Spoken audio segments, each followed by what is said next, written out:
Hi, everyone. Thanks for joining us. Today's event is a conversation with Quent Cordair, owner of Quent Cordair Fine Art, an art gallery in Napa. Before we get to that, let me just quickly tell you a little bit about our what's coming up at Ayn Rand Center UK and our future events. Uh, our non-UK audience might not know this, but London has gone into some sort of new lockdown. So our uh, in-person meetups, which take place on Wednesdays and which relaunched about a month ago, have now stopped again. We have nothing this Wednesday, but we're working on it, and we might restart the Wednesday discussions. Mondays, though, we have just like today, we have quite a few good events coming up. Next week's event will be with James Valiant on his recent book, Creating Christ. You can find that on Meetup hopefully tomorrow. And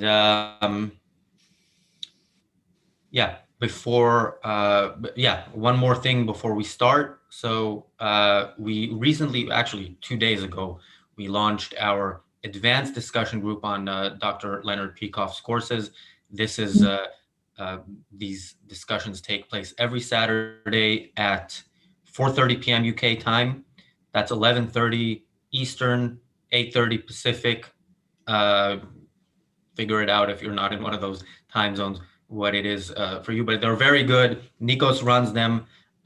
These are open to Ayn Rand Center UK members only. So all our content other than that is free for everybody, but that content is available for members only, both live participation and recorded sessions that we share with members.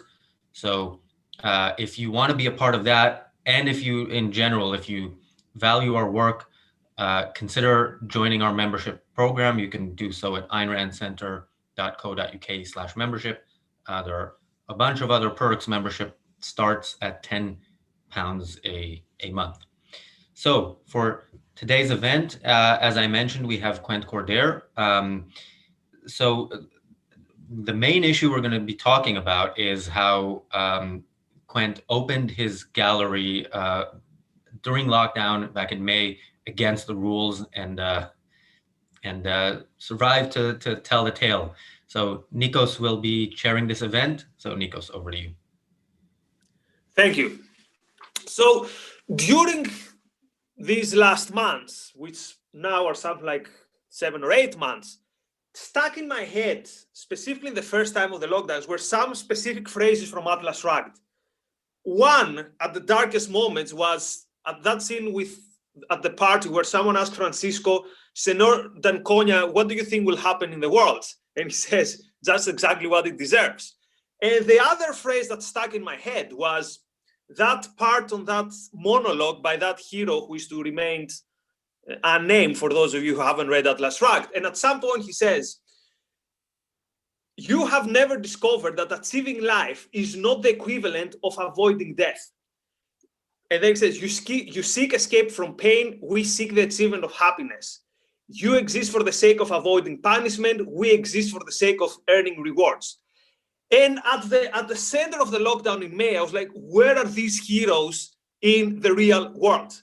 And then at some point in May, we see in the objectivist universe, but also it made, let's say, the news, the mainstream, more mainstream news, that actually someone in California took the step to challenge the lockdowns. And this someone was Quent Cordair and Linda Cordair. And they released a statement which had the following lines, quote, there can be no life without work. There can be no work without liberty. And with so many others, we're increasingly unhappy being unable to work and live for lack of liberty. The present situation is untenable, unacceptable, unjustifiable. It's unhealthy and unsustainable. Not dying is not living. And we liked, of course, this line so much that we actually, I think it was Razi's idea, actually made it the title of this event. So Quent, first of all, do you want to tell us a bit more about what happened after the statement? And also, what do you mean by not dying is not living? Well, I think it requires a little bit of context for what led up to our publishing that statement when we did. The earlier parts of that letter addressed the fact that it had been about 6 weeks since we went into full lockdown here in California. And we had watched, allegedly, and the way it was sold was that, hospitals could be overrun, et cetera, et cetera. And so they were going to keep that from the emergency rooms from being overwhelmed. Well, we sat there for 6 weeks and watched no numbers go up whatsoever in Napa. Okay. And we have 3 hospitals here in the county. I think there may have been 5 or 6 cases in the hospitals at the time. I don't recall the exact numbers, but they were exceptionally low for a county of 130,000 in population, 3 hospitals, less than a half a dozen people in the hospital, 6 weeks into a full lockdown. And what started coming out of the state level at that time from Governor Newsom's office, from his own statements, his speeches, his appearances on TV, they started shifting from a stated purpose of keeping numbers in the emergency rooms low to, we just don't want old people to die from this disease, or anybody. And the goalposts didn't shift, the goalposts disintegrated. And as far as numbers, and worse than that, the goal became explicitly altruistic, and it apparently, the lockdown, in order to keep people from dying from this disease, was just an ideal platform for sacrifice. All you have to do is keep sitting at home and doing nothing, and you're helping others.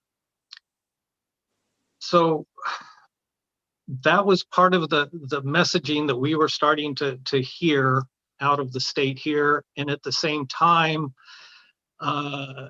the governor's office had obliterated any sense of when this might end. He took all, at first it was supposed to be for just a few weeks, I think 30 days tops. We had gone well past that. And then there were no new deadlines for when we might be able to reopen again. And it could go on for months, he said. And then they started creating categorizations, and art galleries were one of the things that could be months and months away from reopening, while they had already opened up the Walmarts and the grocery stores here and so on. But those were considered essential. We weren't considered essential. And it became apparent just sitting here at home day after day without being able to open the gallery that our business could be one of those sacrificed to the greater good. And we've worked 24 years building what we've built. And there came a time and point that a point in time that we decided that it was, as you read, untenable. We can't do this, and it's wrong, and it's the most un-American thing I've ever experienced. And I never thought it could happen this quickly, but we were effectively imprisoned. And I know enough constitutional law to know that what was happening was and is unconstitutional, even on a equal treatment under the law basis, and several others. But I knew we had at least a shot at being able to win our case if we were thrown in jail for it, or fined, or what have you.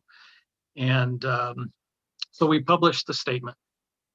So what happened since May then, after you published the statement? Well, all holy hell blew up in Napa when we published that statement. Probably not surprising to objectivists, but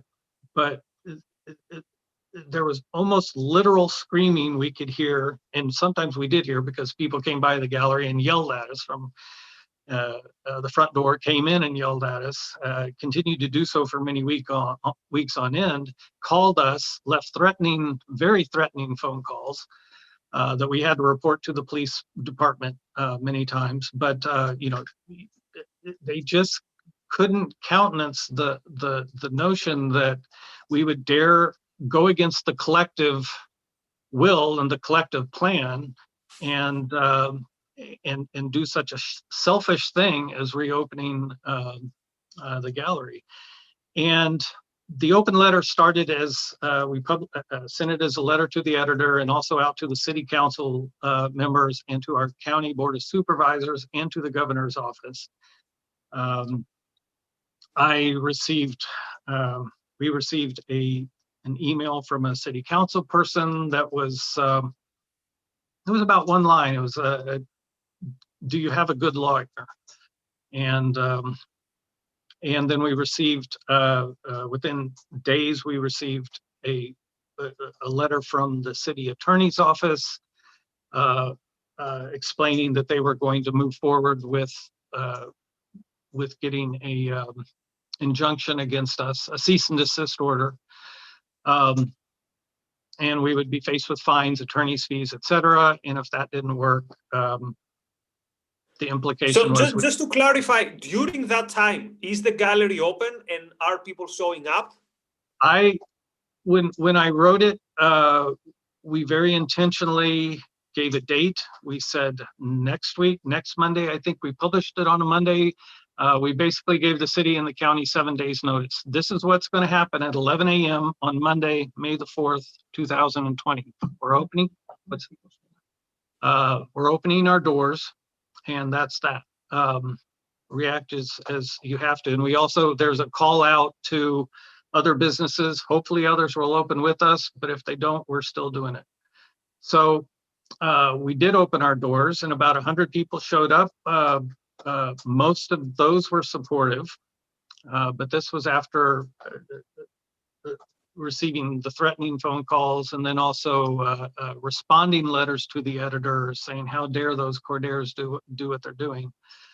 Sorry, did anyone know that also you are related to objectivism and they said, this is where these antisocial ideas lead to?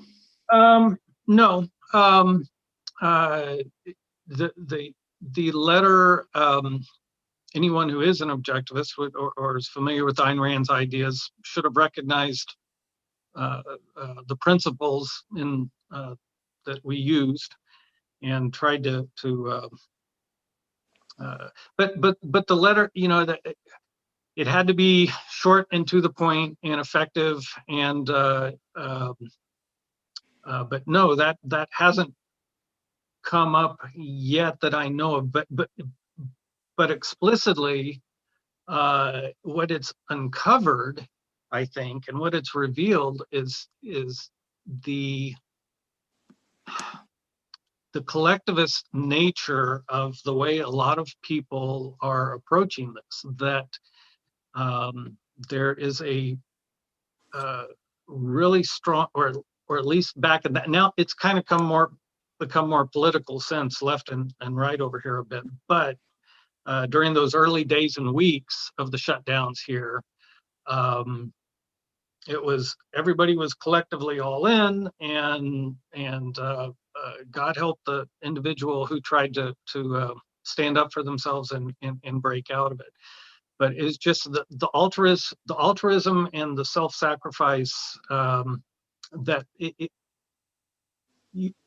by the statements that were being made and the way that people were defending the shutdowns, it was becoming very apparent that there was almost an enjoyment of the virtue of everyone sacrificing for the greater good. And anyone who didn't want to sacrifice for the greater good or wasn't willing to was going to receive the wrath of a better part of the community. So in the months that followed then, has the gallery been open?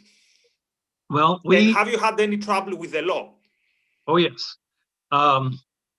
So after that first letter from the city attorney, then the county got involved. This was kind of new territory for them too. They weren't expecting anyone not to do what they were told to do, but they did threaten a temporary restraining order against us.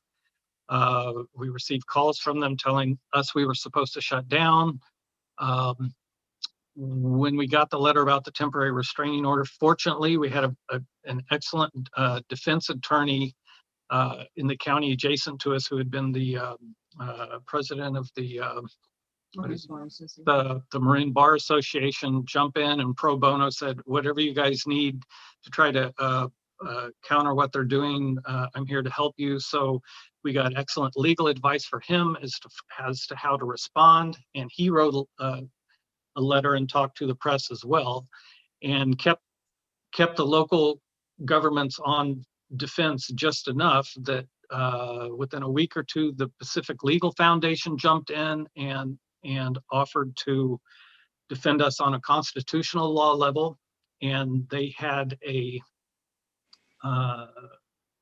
what's the term, the brief prepared, everything ready to go, a lawsuit prepared basically that they were going to file at the federal level here in California. And by the way these things have to be done, they had to give several days notice to the county here, you're about to be sued. And so it was sent to the county and the governor saying you're going to be sued on a constitutional law basis. And then all of a sudden, within a day or two, the county said, oh no, well, we didn't really say they had to be closed. It's okay if they're open. But by then, they were reopening somewhat. So it's involved and detailed, but long story short, the county backed off just enough to save face and let us stay open. But that was after Pacific Legal Foundation and a lot of local press and national press about the situation, some in our favor, some not so much. But it took pushing back very hard legally by some very bright and accomplished attorneys to keep them on the defense just long enough for the state to relax the reopening standards just enough to where they could save face and say, well, it's okay now anyway, you can kind of stay open. So, and ever since we've been open, and we've received a lot of support from around the world and around the nation, and along with all of the bad stuff as well. So just thinking out loud here. So imagine if there had been not 100, but 10 Quent Cordairs pushing this. Like even in terms of manpower for the city council, it would be difficult to go against all you. So it's unbelievable. You know, when we picture ourselves, what would you do in a difficult time? We all think would be the hero, and yet there are very few people. So I wouldn't say even in a county of X, I would say in a country of, I don't know how many hundreds of millions, how many people actually did that, and it was very, very, very, very few. So I will start playing the devil's advocate and ask some questions in a while. But before I switch to devil's advocate, one more question. So at least in Europe, we are experiencing now not so much a second wave of the virus, although allegedly, and I say allegedly because we don't have so many tests in the first wave, so we can't really know, is this a second wave, is it a continuation, whatever.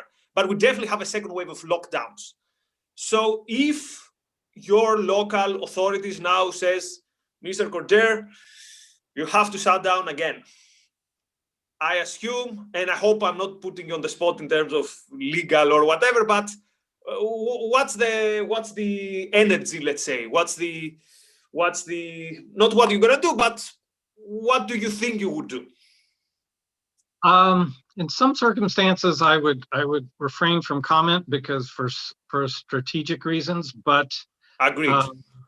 But in this situation, we are staying open, and we're doing some other things as well. But the Pacific Legal Foundation has that that lawsuit prepared and ready to go to drop on the county and on the state. How far that would make it up the appeals process here, I don't know, but they were ready to go, and they were actually a little frustrated that the county backed down. I think they wanted to file that lawsuit, and so it's all prepared, it's all ready to go, and that may well come to pass here in California. Our governor has set the standards so strictly here, so oppressively, that it won't take much of a bump in cases to shift us back up to a level where they will start shutting things down again. Now, one benefit of having done what we did is that it helped, I think, nobody will ever admit it, I'm sure, but the governor's office, they had galleries explicitly listed along with museums as places that people couldn't go until we had reached level, whatever it was. It was a color or a number or something at the time, level 3 or level 4.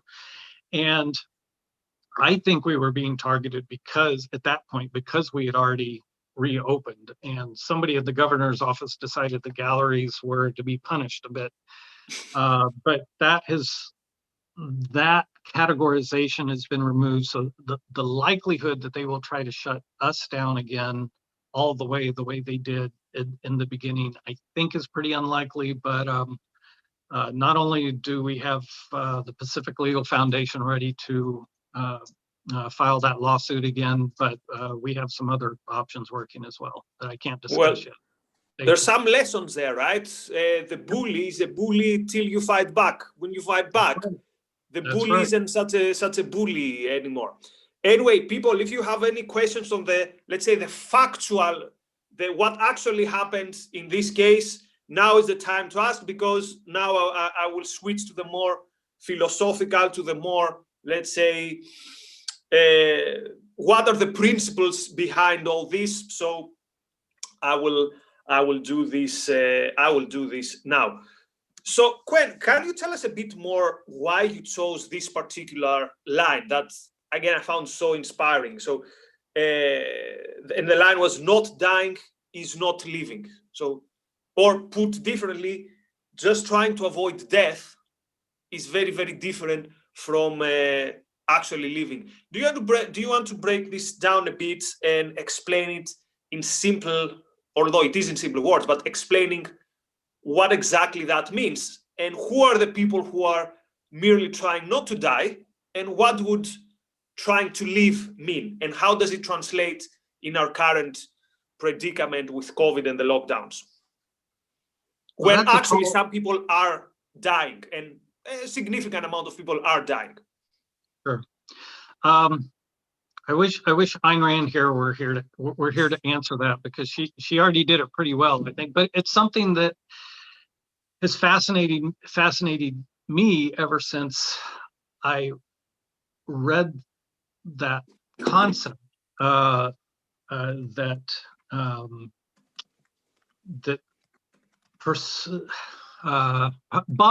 Bob Stubblefield probably knows it by heart. I don't know the phrase, but or the sentence, but about those who fear death, and it's very different from pursuing life. You love death, we love life. I think that was in Galt's speech. I don't recall. Yeah, the line is, "You who are worshippers of zero, you have never discovered that achieving life is not the equivalent of avoiding death."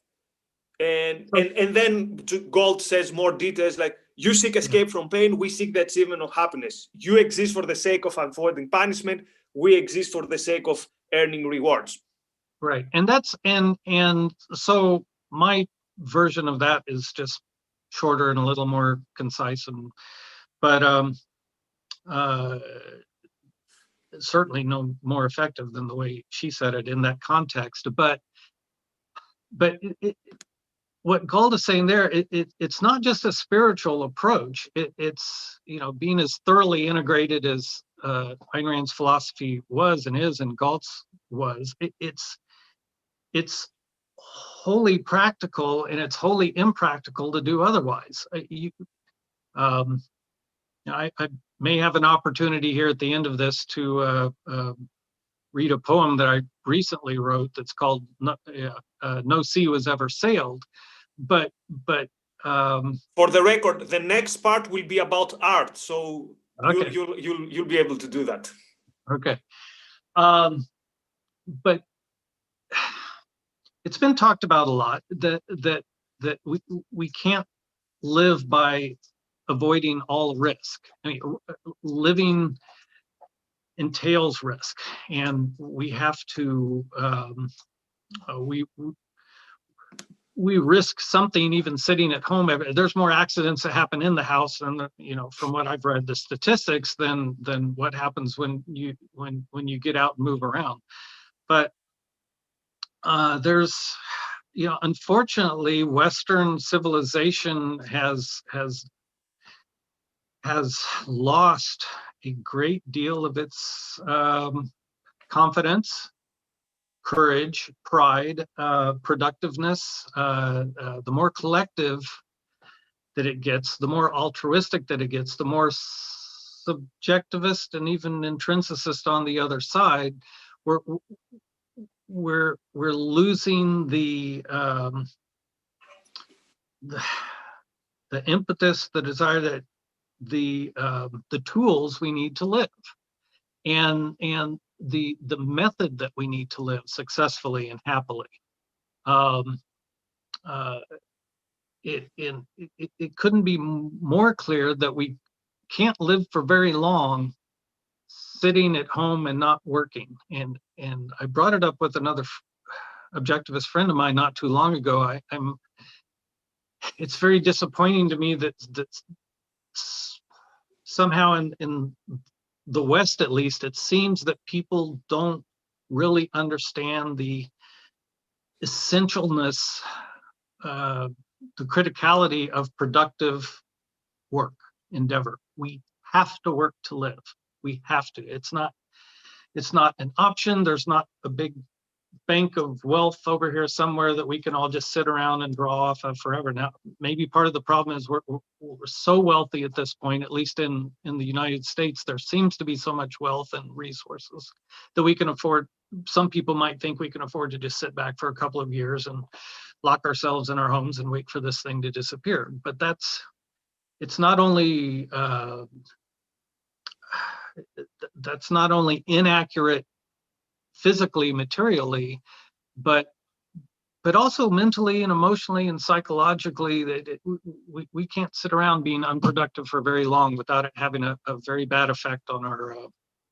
Yeah, there was a tweet that became viral in the UK that said something like, "The lockdown is middle class people staying at home, having working class people delivering them stuff." So there's also this element that it's. I don't want to use Marxist terminology, but it is also in a way a class issue in a terms that it's an issue that people don't understand what goes on the background for people to stay at home. For you to stay at home and enjoy and even working from home. There's all these things that happen on the background. So, for example, you know, the energy you get, that the things are still in the supermarket, the delivery comes. Let's go to questions. So we've got Bob, and then we'll get to Mariellen. Bob. I think we need to unmute him somehow. I think Bob has the agency. No, that's Razi's. I think either you or I. Razi, do you? I think it's you who have to unmute Bob. Oh, Bob is unmuted now. I put my question into the chat, but two questions. One is, did any single other business in Napa support you openly? And the second part is, if they didn't do that, did anybody at least support you privately? Yes and yes. There were a small handful of businesses who, a very small handful, who were trying to reopen at the same time. One was a restaurant that have gone to and have enjoyed going to before, in very independent, great restaurant owner, and he reopened, and they were allowed to do takeout before, but he decided to reopen and just reopen his dining room and the bar there. And he was doing that right at about the same time that we said that we were going to reopen.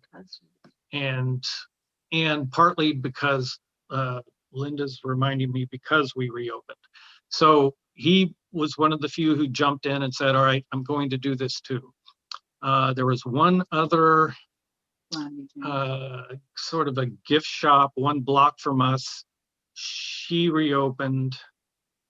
Part of the legal action that the county took against us and against the restaurant owner, they found ways. For the restaurant owner, he didn't own the building that he's in, so the county went after the building owner, who also had contracts with the county in the many millions of dollars, and they went to him and said, if you don't, his business partner, if you don't shut this guy down, you're going to lose your contracts with the government. So they tried, and that was successful. That made him shut his restaurant down. He didn't have a choice. His business partner, they put the screws to him and found a way to do that. With us, they tried the same thing. They went to the owner of our building, who's not even in the same state here, but they called him and they emailed him and they said, you are going to be liable for, you're going to have a restraining order against you, and you're going to be liable for legal expenses if you don't make them shut the gallery down. Sorry, So can I ask something? What should he do? Should he come with a baseball bat then and kick you out? That's unbelievable that they did that. That doesn't even make sense. It's you know, it's not a baseball bat. It's police officers with guns, you know, strapped to their hips. But it's the same thing. It's force. So and it is backroom dirty pool, the way that a lot of local governments operate, unfortunately. But so that caused that we. When we found out they were doing that to him, he's been a very good landlord for us. We thought they had us cornered, so we went ahead and switched back to a by appointment only for a few days, until 3 or 4 days, until he came around and said, you know what, guys, I'm not afraid of them either. Go ahead and reopen. So we had his full support, and so ever since then, we've been in the clear. Turns out bravery is contagious then. That's what I get from that. Right. Mariellen. Oh. Melanie? Or Mary Aline Arsanto. Sorry, it's a Greek name, so I keep pronouncing it with a Greek accent. Sorry for that. It doesn't matter. I recently reread A Nation's Unity, and one of the points Ayn Rand makes in that is that as we become less free and have less control over our own lives, we like each other less. And one of the things that I've noticed during the pandemic is that many people are hostile towards each other, and whether they think people should take the virus more seriously or not worry about the virus at all, they want other people to share their views. Right. And I've had people, you know, I'm 67, tell me, well, you should be staying at home and not go anywhere. And it's like, it's my choice to make. And like the people with the gallery outside yelling at you for not obeying the law or making the phone calls. Why can't people just live their own lives, leave people alone, and make their own choices? And there's just, I'm just seeing a lot of people turning against each other and harassing each other. You know, when, as Quent talked about productive work, if they had something they cared about doing, they could do it and not just sticking their nose in other people's lives, and they don't get any satisfaction out of it. They're not trying to save anybody. So that's been very sad to see. And that if anyone would like to comment on that, please do. We've certainly seen it here. We've almost immediately lost, I would say, about half of our group of closer friends we thought were friends here. That they, of course, we hadn't been able to see anybody in person for a number of weeks, but friends, whether liberals or we thought kind of more conservatives, it's a very, very, very collectivist mindset, and I think you see it come out more when people feel threatened and they feel insecure, and there's just this herd mentality that if we don't do this thing together, if you let too many outliers, individuals, sneak out through the pores and do their own thing, it's going to infect everybody, or at least too many people. And yeah, we were called killers, and you people are going to kill people by opening up the gallery, and how dare you? And it's just part of it. I really do think it's the altruism, because it was almost as though they couldn't wrap their head around anybody could imagine themselves being moral by doing what they needed to do to live, and not take the opportunity to continue sacrificing for X number of unnamed, uncounted vulnerable people who could be spared. The more we could sacrifice and not go back to work, not open our doors. It doesn't. They cannot disassociate that with any sort of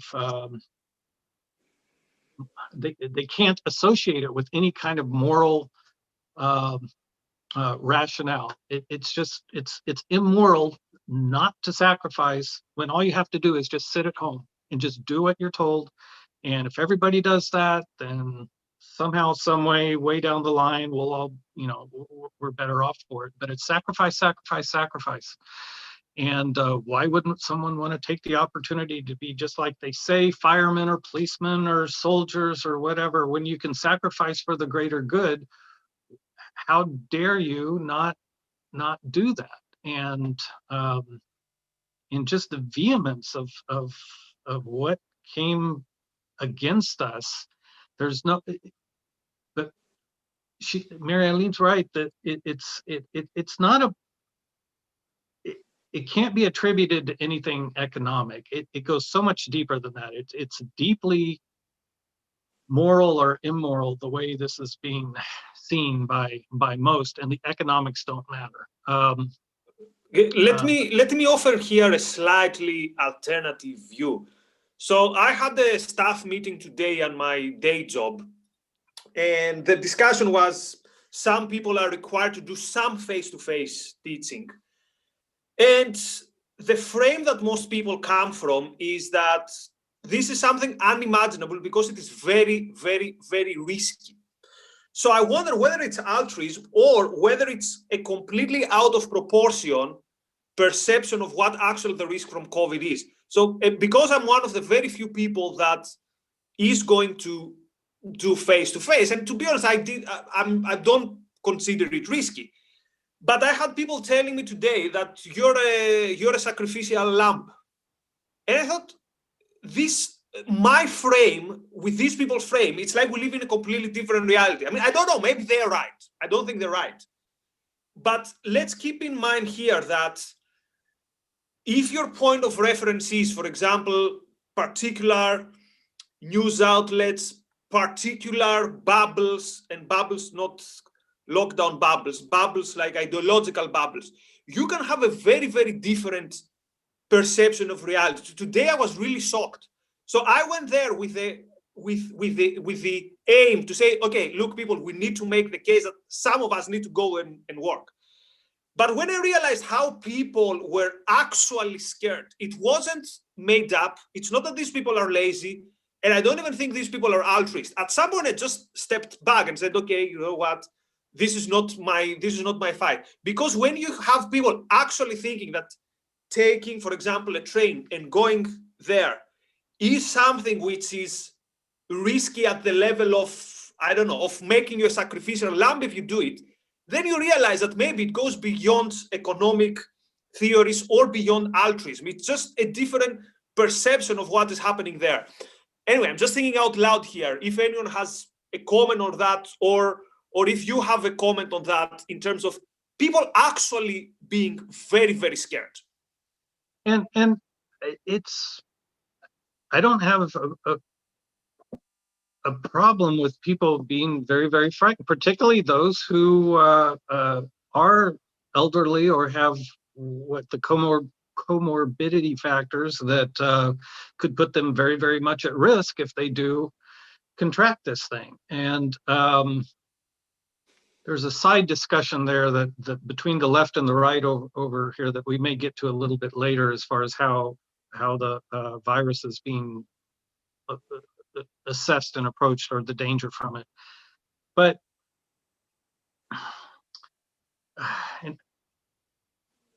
there's,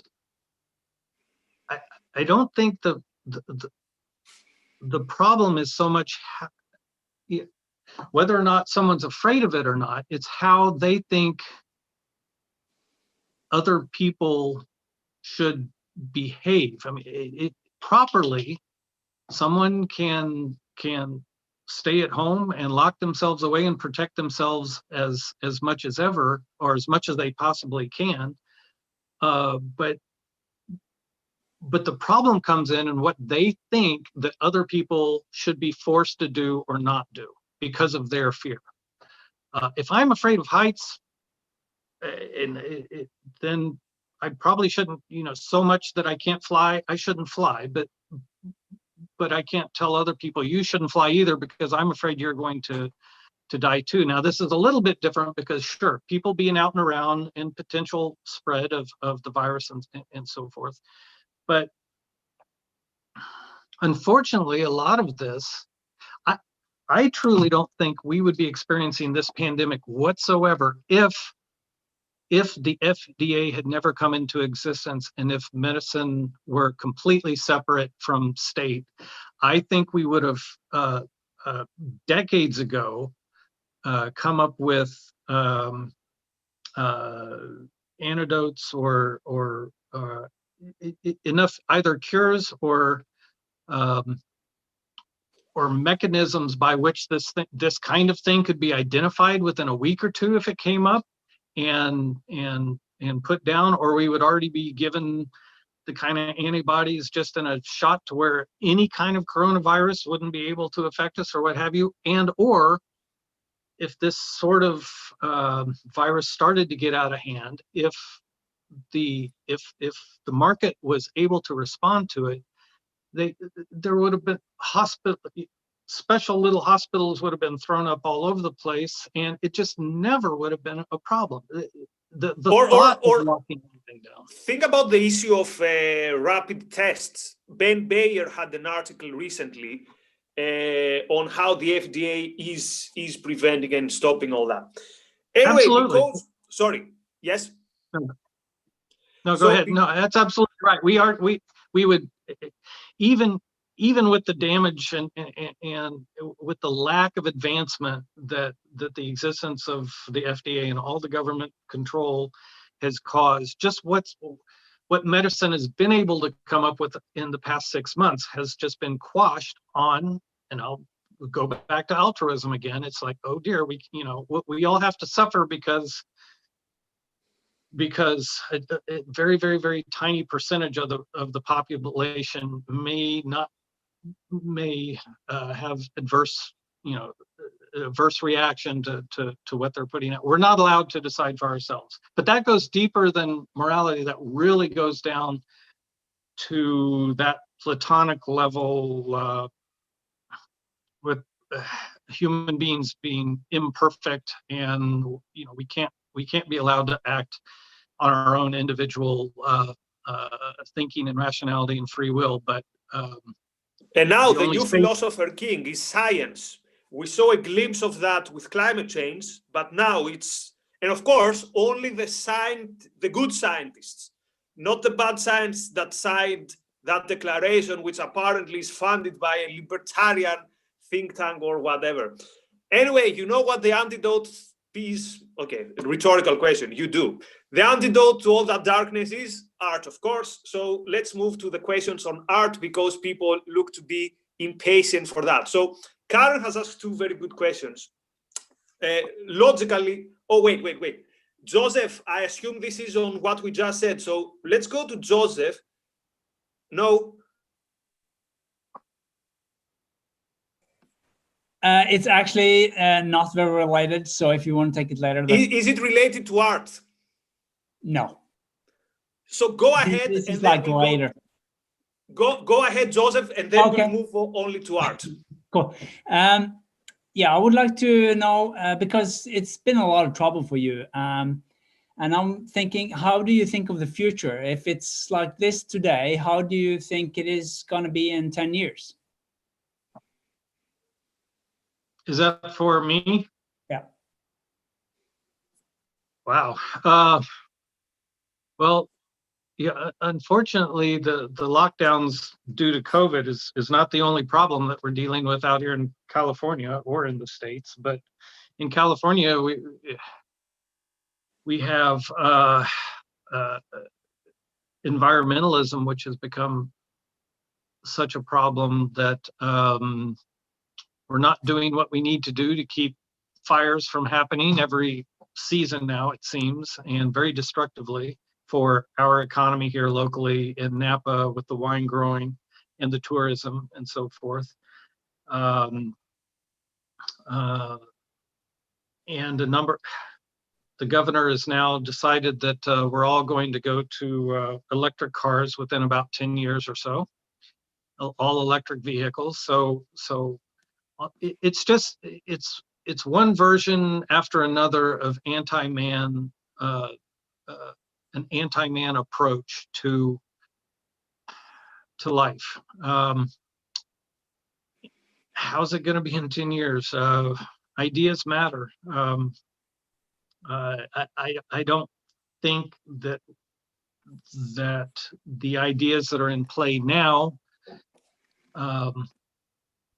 have taken us to a rock bottom level yet that we could begin to start, that the majority of people will perhaps start to see the error of their ways, and maybe they'll start listening to and reading Rand more and other smart individualists, and maybe there's a different approach to life than what they're being sold. So, but 10 years, I have no idea. All we can do is just continue doing the best we can, and whether that's here in California or somewhere else, we'll see. But and again, see how much noise one person did. So imagine if more people would do exactly. that. Okay. So let's switch to art. So Karen asked two good questions. The one has to precede the other. So how did you, Quent, start your gallery, and how did you become interested in art? Oh, that's hard to keep the answer to that short. I grew up in a very fundamentalist Christian environment, and under the church pew, they would say. And my window to the outside world was really the library. They didn't let us have TV. We couldn't go to movies. We weren't supposed to listen to pop music, although we did on the side. But being able to go to the library really opened my eyes to other ways of looking at life, and the possibility that there was something outside of a fundamentalist Christian approach to even to morality. It's there implicitly in romantic literature of every kind. So I went into the Marine Corps immediately out of high school. I was going to be a fighter pilot. I was still more concerned about ideational things, moral issues, aesthetic matters. That career line wasn't going to work out. When I got out, I decided I wanted to write, and I've been doing that ever since. And I started painting to support the writing. I opened the gallery to support the painting, and so now the gallery still is bigger than I ever imagined it could be, and has lasted longer than I thought it ever could. And and the writing is going very well as well. So, but the painting, the art is it's just a different kind of art than writing. When I'm painting, it feels like I'm trying to write a story onto the canvas, and when I'm writing, it's trying to do a painting in motion almost. It's just a different medium. That's all. And I'd been around painting when I was growing up. My father was a sign painter, and I'd been around the materials and tools and some other things. But and the painting and the sculpture can and do speak to the same thing that's the same things that are most important to me, and that's the theme that the gallery has been built around from the beginning 24 years ago, and that's the opposite of what I grew up with in the fundamentalist Christian environment. In that the theme of the gallery is a pro-man, pro-life, pro-this world vision of what human beings and life on this beautiful planet can be. So Ayn Rand said that I think it was, I'm paraphrasing, but if she could put a banner over her work or her life, it would be "To the glory of man." And I will march behind that flag any day and every day, because I think our species on an individual basis are the most wonderful, fantastic, glorious things in the universe. And the fact that we've that we denigrate not you and I, not those, accepting those present, but as a culture that we've come to do something other than what I think the Greeks were approaching, which was a much more heroic vision of what human beings could be, particularly Aristotle. But I like people. I love them, and the good ones particularly, and the exceptional ones all the more. I run into come across so many fascinating, wonderful people. I'll wish I had another 300 years to study and learn about there's just too many opportunities out there. So for the gallery, having sculpture like like the one behind me here, that she's enjoying life, her hands are to the sky, thrown up in the air, very similar to the piece behind Bob there. The Capoletti piece, the Not Guilty piece. This is a painting of mine that's it's a swing out over an abyss, which really speaks to the same thing as what we're talking about. The not dying is not living. You got to take your chances, and to really enjoy life. So that's what the gallery's built around, and that goes with my writing as well. So before we go to the next question, I suggest to Razi that we take the last part and we'll make a mini clip out of it, because I found it very inspiring, and judging from the reaction of many in the audience, they also find it very inspiring. So we'll go to the second question by Karen, but at some point in the next minutes, if you could give us some suggestions, let's say. So you said art glorifying man or something like that. Beyond Ayn Rand, would you give us any other, for example, poets, novelists, or artists that someone who is not haven't familiarized themselves with art. In Greece, we have a term amousos, the guy who hasn't got a muse. And because I'm the archetypical amousos person, if you can give us some suggestion, that would be very, very helpful. But before that, let's go to Karen's second question, which is also very interesting. So she says, Quent, do you think that there's a relation between people avoiding death and being willing to let go of their values, and how they don't recognize the importance of art in their lives?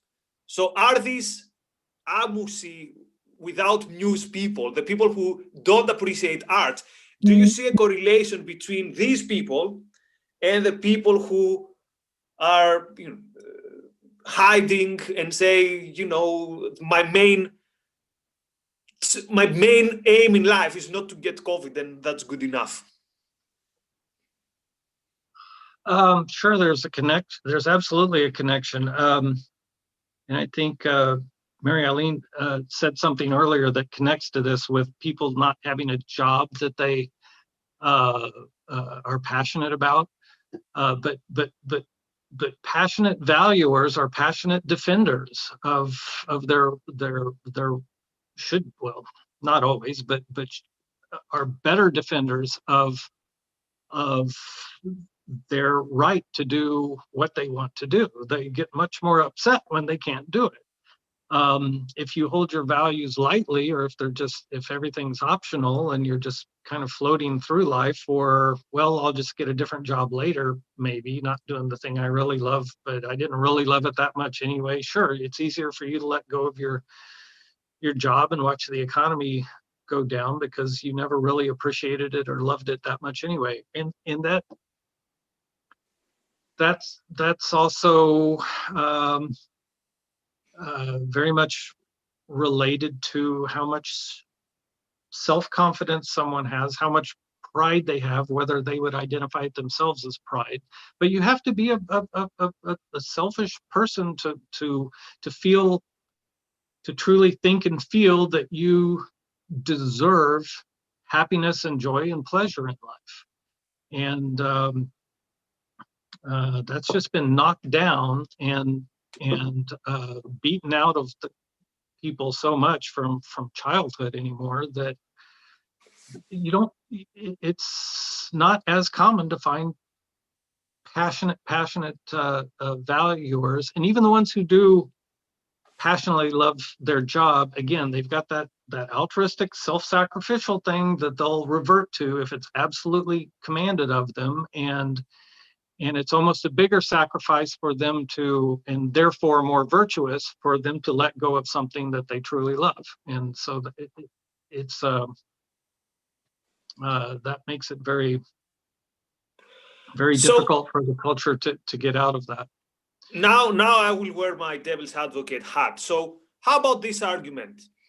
Well, isn't it selfish to wait 2 more months, maximum 5, for one of the 38 vaccines? So the selfish thing to do is, who wants to survive, even if I get it lightly, who wants to be 14 days, feeling bad or whatever, not to mention what they say, long COVID, passing it to your grandmother, whatever. So what about saying that the selfish choice is to wait 3 more months, 5 more months, maximum 6, maybe 8, but not more than 10. And then I have the vaccine, and then we're all happy. And it was worth it because we didn't get COVID. Well, because it's not my job to make everybody happy. I need to worry about it's not. It's again, that's the collectivist altruist approach. And you could take that, why just 8 or 10 months? And why just vaccines for COVID? You could say the same thing about driving. I shouldn't drive anymore because that every time I drive, it increases the possibility that I might kill somebody else or kill myself, or flying, polluting the air. It's completely arbitrary to try to put any cap on the amount of sacrifice that people could do if you preach to them that that's what they should do, and if that's what they believe. And I come from a childhood that boy, sacrifice was, we were experts. You were taught to be, and you. But notice something, because you mentioned the Marines.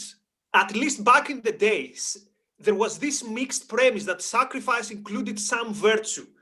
Like, I'm going to go to Normandy and beat fascism, or back in the day, I'm going to go to Thermopylae and beat the invading Persians. So yes, I can't wait to sacrifice, but it will be an act of virtue that's going to stay in the centuries. Now, I'm going to sacrifice by basically not doing much, or staying at home and letting others to do the heavy lifting or whatever. So do you think it's only altruism, or is this also this, the how to put it, this disappearance of virtue, such as, yeah, you know, sometimes, yes, they're not sacrifices, I get it, but within, for example, the code of honor of Sparta, this was a sacrifice, or within the Christian morality of many of the people who fought the Second World War, they understood it as a sacrifice. But now, whichever way you see it, it's different. It's different. So do you think there's also a change in terms of us having different, not different values, but altruism today, so to speak, is way worse than altruism in the 30s. Altruism in the 30s was, I'm going to fight Franco in Spain with international brigades.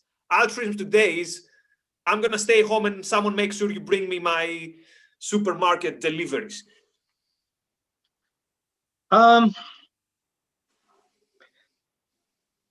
That's hard to answer. I think that through the education system and just through the arts, I think the culture has continued to attack and break down the individual,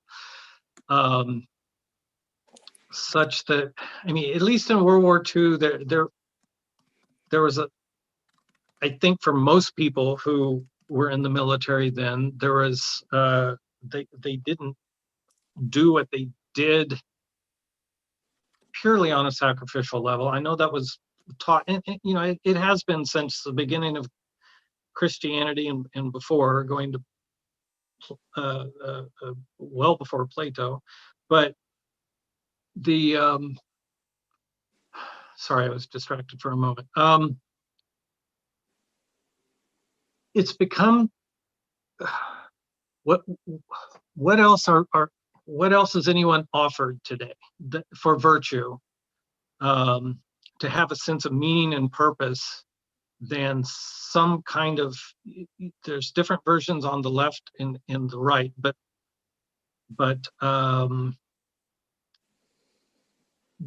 there's a kind of a malaise, I think, and a longing for virtue. I think we're seeing in some of the younger generations now a grasping for something more, almost more conservative. I mean, why they latch onto environmentalism or onto, you know, some are attracted now more to nationalism, but everybody needs a purpose and a philosophy and an ideology of some sort. And I think it's a cause. So what they've latched onto here, I mean, on the surface, it would appear to be about countering this pandemic, but it's taken on for a lot of people, it's taken on a moral purpose, cause, like recycling was. You know, well, everybody has to recycle because, you know, it's small sacrifice for, you know, the planet and so on, and that gets on to, you know, driving your Prius or your all of that, or getting rid of nuclear plants or what have you. So it's the same kind of, I wouldn't even say virtue signaling. It's virtue for them. It's virtue experiencing. This is something good I can do, and gosh, over the past 6 months, what better could you do than saving the world from the coronavirus and doing everything you can, and that's just been, it's just been a ripe situation for a a virtuous action relative to whatever your standard is, and most people's standard is the greater good. So, boy, this is just, you know, it's handed to them on a silver plate. Gosh, all you have to do is not do anything, stay at home, wear a mask when you go out, lecture other people about them not wearing a mask when you think they should, jump on store owners who think they can just open whenever they want to, and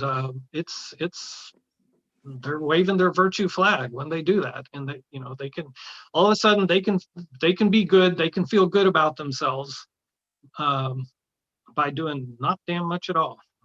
As Melanie suggests in the comments, that the bar for heroism has definitely gone really down. Anyway, let's go to Sam. Let's see if I can unmute you. Yeah, Mr. Cordair, can you hear me? Okay, yes, huge fan. So my question is, what are your thoughts on anime? Just kidding. There is a question about art. When we think of art, you know, the question really is what is beauty, right? I'm trying to find a sense of value when I look into something. So when I'm just looking at a blotch of color, for example, I see nothing in it. But to you, what is beauty? And also to connect it to the topic of sacrifice, what is it that people find beautiful in a statue of somebody in a cross that's clearly being tortured and bleeding? Put that on a dining table. You know, what is something beautiful that they see in that? It's sacrifice. It's human sacrifice, and that's their standard. Jesus Christ giving his life for mankind is the height, is the epitome of virtue according to Christianity. So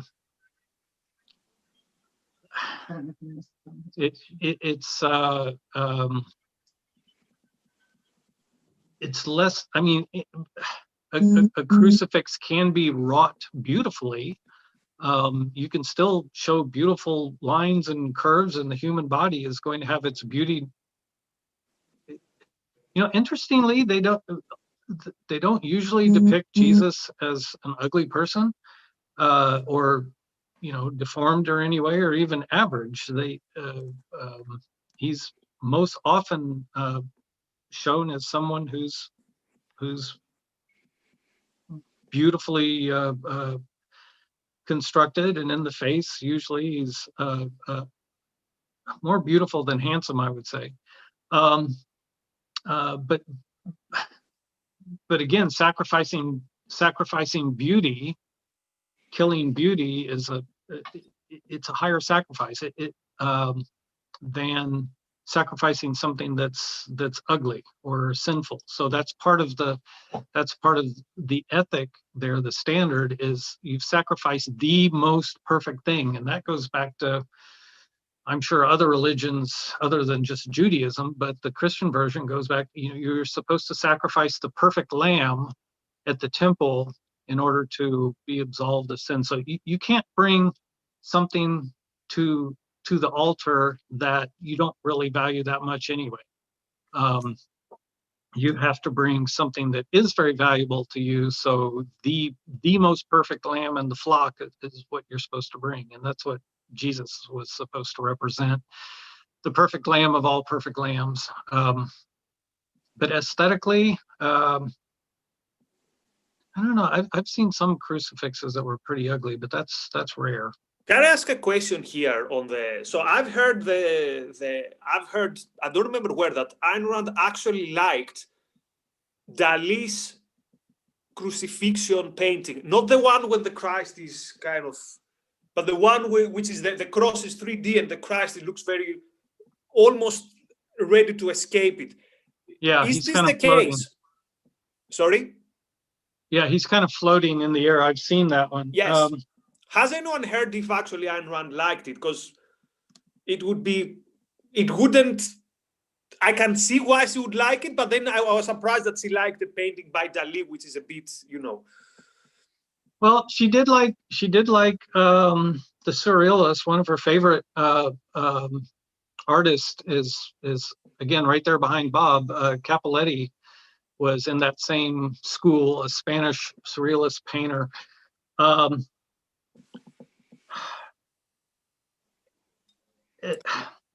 said that Bob is typing something on that. That piece is, I know it's the favorite of a number of other, or at least one other objectivist intellectual as well. It's not mine, but likely my response. See, Ayn Rand didn't grow up Christian. And I don't know if, I think it's Harry Binnenwinger's, one of maybe his favorite painting as well. But I don't think either of them grew up with the same associations with that image that I have, certainly, and a lot of other people have. So for me, I cannot separate my own response to it from the religion that I grew up with. Yeah. By the same token, I can really appreciate Michelangelo's Pietà. I get the beauty of it, but the crucifix Christ on the cross, to me, that's, I don't care how well you paint it. For me, it's still human sacrifice. So, which I have a problem with. So Bob says that Rand liked Dali's style, not necessarily the subject. So unless there is no other question, I'll finish with one question of myself. So, and at the end, we want you to tell us what are some suggestions for art that glorifies life. Oh, we have one more question, so let me ask this question, then we go to Daniel. So the question is this. Quite often there is this distinction between avoiding pain and achieving happiness, which is related to what we've been discussing. So quite often people turn to art when things are really bad. So an example would be Picasso painting Guernica, for example, which is a horror of war or whatever, or people turn to poetry in difficult moments and all that stuff. So is this a coping mechanism in terms of I try to avoid death, let's say, by hiding behind art, or art becomes my refuge, or is it something also positive, like, no, now this is a leap towards life? I don't know if the question makes sense. It kind of makes sense in my head, but I don't know if it made sense to you, Quent. I think so. I think there's I think some people do use art as a distraction, as an escape, depending on what kind of escape you're making, and whether it's, you can escape to something or you can escape from things. And sometimes escaping to your values is a very good thing. And so that's I think that's just a very broad. People, even the worst people, listen to really loud music just to drown out whatever their own thoughts and life and what have you. So I don't think you can make any sort of blanket statement as to why people go to art in troubling times. It could be one end of the spectrum to the other. It could be so I think I found an example where art is a coping mechanism in a bad way. Consider the stereotype, which is very strong, at least in Greek culture. The guy has just broken up and he listens to very sad songs like, oh, you left me, now my life is ruined. And it kind of brings him even lower in this downward spiral. Anyway, let's go to Daniel, and then we're gonna finish with asking Quent about his future plans with art and all that stuff. Daniel, you're unmuted, I think. Hi. So I kind of have two questions. One, the scene in, the Fountainhead with Gail Wynand going down into his, or down or wherever into his gallery with all the art and looking at it for hours. I was wondering if either of you had any, like, if that had any special significance to you, or you had any like interesting thoughts about it. And the other question is to do with Ayn Rand's definition of art. She defines it as a selective recreation of reality according to an artist's metaphysical value judgments. Yeah, I was wondering if you had any like important insights or just like unpacking of that, like what it means to you.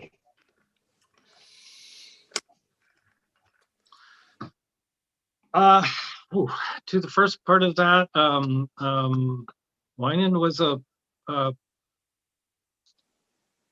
very interesting man. He certainly was a passionately valuing man. He was mistaken on some very core issues, but he also loved what he loved, and it's not uncommon for people with mixed premises to have, and even heroically so, to passionately value one kind of art or another. And there's some very evil people who liked very good art. And you go back to the let's just say the Nazis, and they certainly, many of them appreciated classical music and had their own values as far as art goes. To Ayn Rand's definition, you'd have to give me something more specific as to what you might be looking for. I think she was correct in that.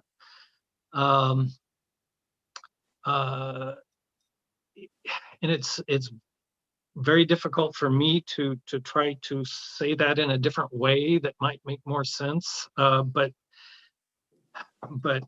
I've created enough art myself, and we work with 30 artists to this day, and I try to understand where an artist is coming from. But art is so individual. It's one of the most unique things that people can do, and about the only thing I can compare it to, and I'm sure Ayn Rand did this in the Romantic Manifesto, is to the closest thing that I know of that it's similar to is romantic love. The way that an individual responds to another individual, and what you're responding to is that deepest essence about them. Why you would love someone, because it resonates with something with your own deepest essence in your soul. And when an artist, gosh, I feel like I'm just saying the same thing she said all over again.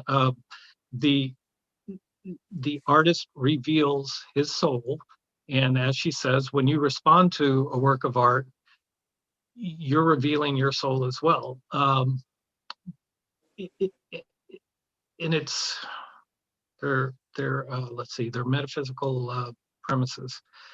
So it's that just the artist is conveying what they think is most essential, or is essential about that subject, and the way that they see that has to go into the art. There's no other way to do it unless you're just blind copying somebody else's work. So when you see an artist like Capoletti or Dali, as we were talking about, whether you can describe in words why their style is the way that it is, or why they chose the subject and the theme and the composition that they chose,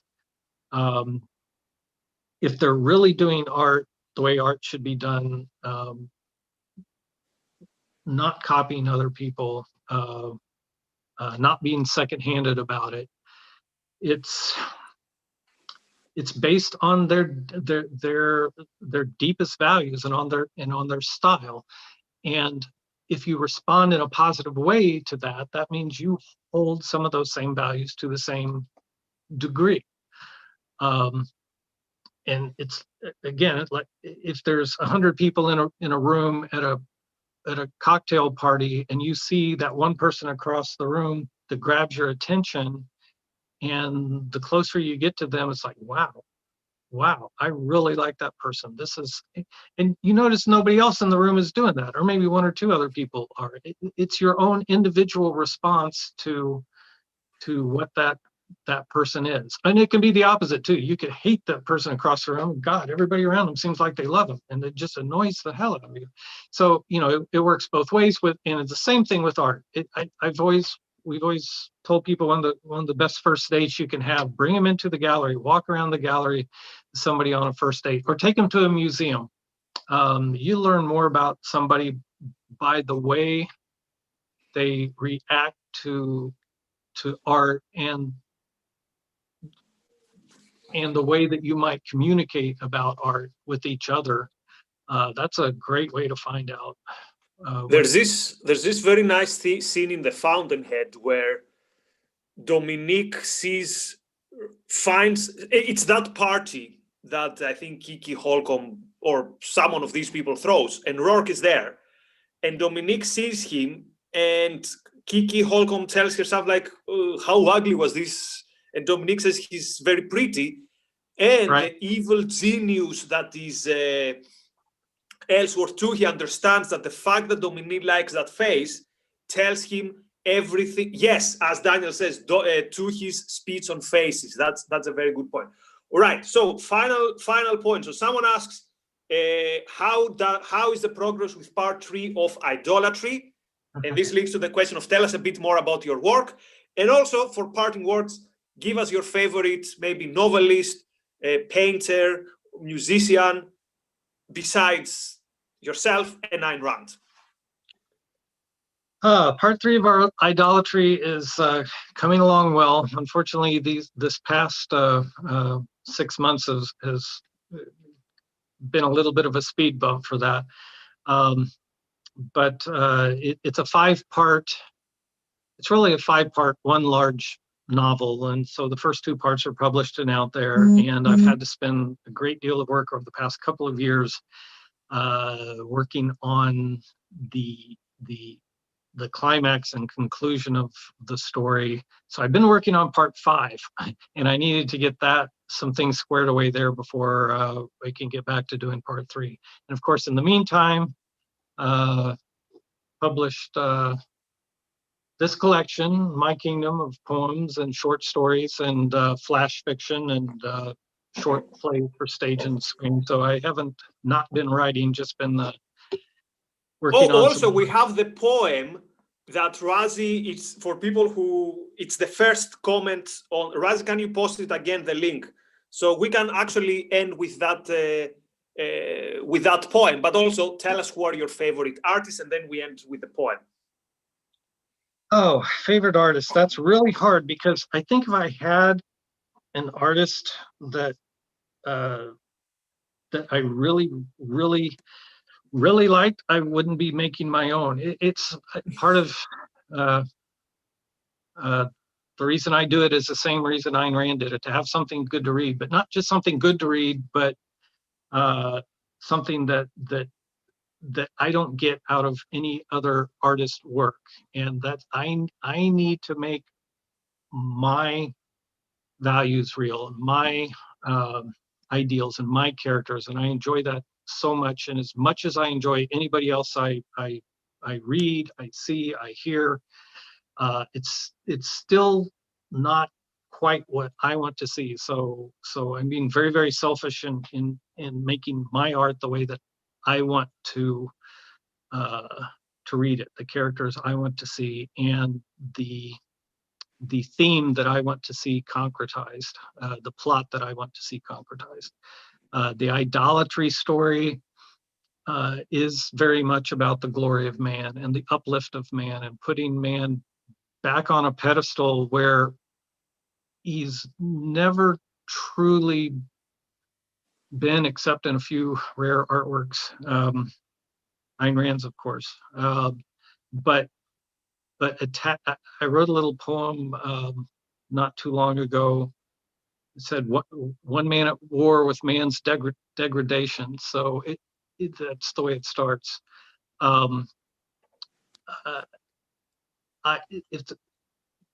there's nothing that I want to see more, nothing that I think would be more valuable to us as a civilization and as individual human beings than erasing, obliterating any sense that we are flawed or naturally imperfect in any way. And everybody, every philosopher, not every philosopher, but you know, Plato and Augustine and Kant and all that school have just been attacking us and keeping us down for millennia now, and even the Greeks hadn't totally gotten us where we need to be. But anyway, that's why I'm doing my art, and I look forward to being able to continue to share that with readers. Before I get to the other artists, little self plugs. Yes, I've got the My Kingdom collection out. The first 2 parts of Idolatry are out. All this stuff is on Amazon or through the gallery's website. Part 1 and Part 2 of Idolatry. Great reviews. I don't want to start sounding like somebody who, you know, somebody we all know. Here's a pitch from the guy who has zero, not zero, but for the guy who is not an expert. I'm just checking the No Sea Was Ever Sailed, and I've already went to the buy page. So if you see my living room, there's nothing there except from a punching bag. There's literally nothing on the walls. So seeing that poem and that painting with the poem, I'm already on the purchase page, and I'm already trying to figure out where I will put it, because it's really something that I found it special. Do you want to tell us something about that?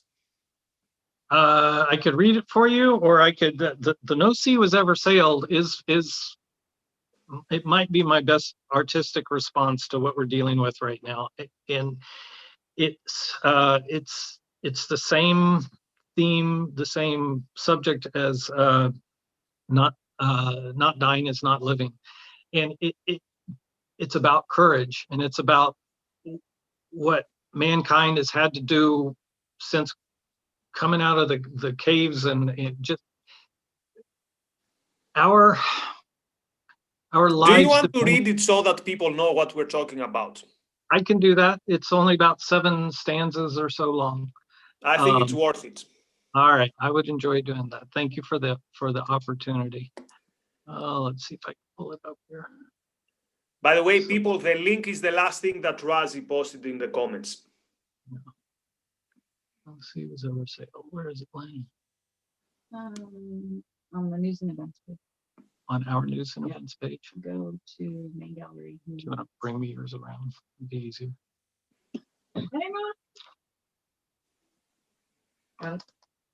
Oh, Lynn just got it for me. Say hi, Lynn. Hi, everybody. It's my hand. All right, here we go. So this was published just a couple of months ago. It's been very popular. There's the photo of a beautiful tall ship that we've had the poem printed around, and the ship is in full sail, and that ship is out there now, and they've had the same problems we have. They haven't been able to do cruises and tours with their ship because of the same COVID shutdowns. It's not a cruise ship.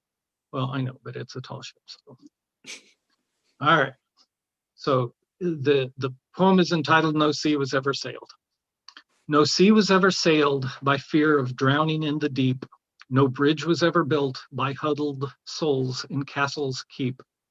No cloud slipped 'neath the wing of one who dared not leave the ground. No daunting height was scaled without a test of holds unsound. No barn was ever raised by hands that wouldn't plant and spring. No city skyline drawn by those whose vision wouldn't sing.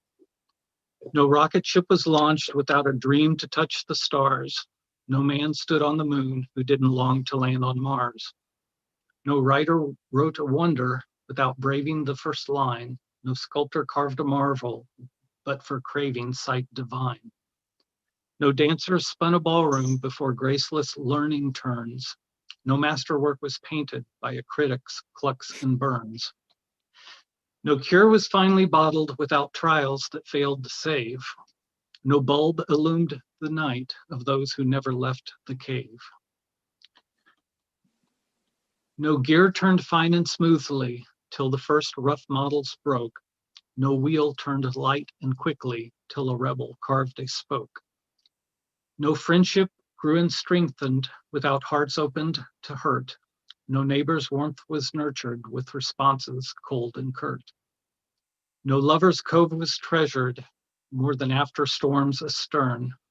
No passion's flame rekindled, but for bringing fuel to burn. No man was free a master till his mind was unenslaved. No people shed a tyrant till they faced him unafraid. No peace was long and lasting when unanswered went the call. No justice served for any when no one would stand for all. No life is fully lived in pallid dread of pending death. No fear is faced and conquered till accepted with deep breath. No step into this world is ever taken until willed. When last your eyes have closed, may they've seen a life fulfilled. So thank you, Bob. And that was something else. That was great. Thank you so much for that. Thank you. Thank you. Thank you. So I think it's an issue of justice that this event, the closing lines, obviously the closing lines should be to Quent, but reaching the closing lines, Razi, who organized this and who is the person behind bringing all these great events. Razi. Thank you.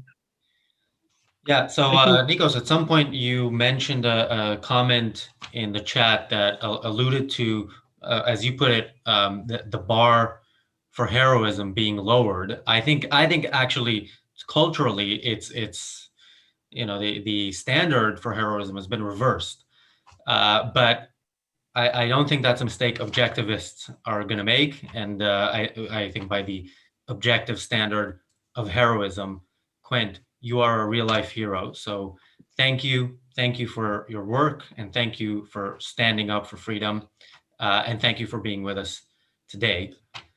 Sorry, one question. Do you ship overseas? Yes, absolutely. I'll be in touch. Okay, Linda will be in touch. She's been listening in, and I must give a shout out and credit to her. Anything that I do and am doing is in partnership with her. So yeah. Yeah, you're about to receive some orders. Let's put it this way. Yeah. Yeah, and we will post the link in the YouTube description. There are a few links there already. But I'll do a quick shout out just because somebody asked, and I feel bad I haven't answered yet for other artists and other things. I know we're running out of time, but in general, go to the 19th century. Gosh, you'll just find so much. Some of the best. It was just a wonderful time in Western culture where it was, in my opinion, peaking through the 19th century. So the 1800s, some of the best novelists, musicians, painters. You almost can't go wrong. Although things had started to fall apart with the painters in the 19th century, you're going to find some wonderful artists in that range.